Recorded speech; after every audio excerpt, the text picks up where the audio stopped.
Hello दोस्तों, आपके अपने YouTube channel exam to the point में आपका स्वागत है। तो देरी न करते हुए चलिए वीडियो को शुरू करते हैं। आपका पहला क्वेश्चन है, कौन सा पुर्तगाली गवर्नर नीला जल योजना से संबंधित है? तो नीला जल योजना से संबंधित है फ्रांसिस्को डी अल्मीडा।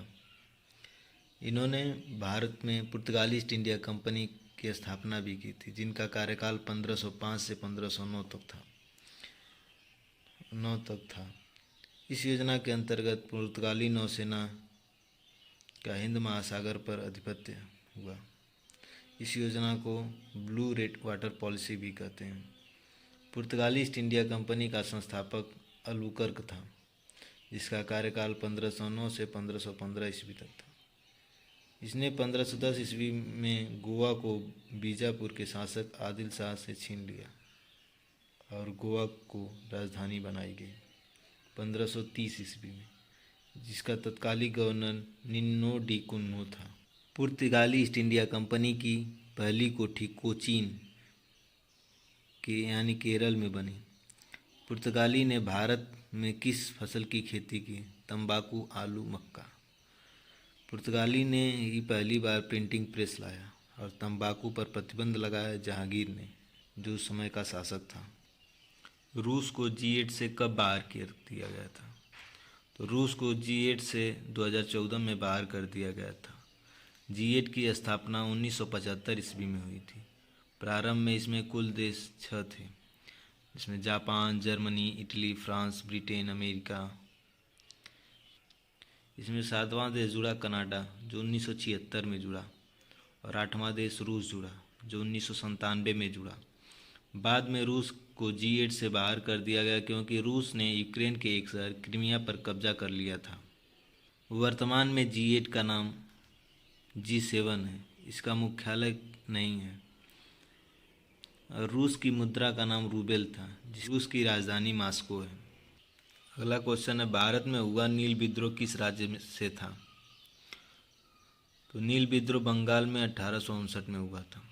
भाई नील विद्रोह के बारे में देख लेते हैं ज़रा। नील विद्रोह बंगाल में 1859 में हुआ था।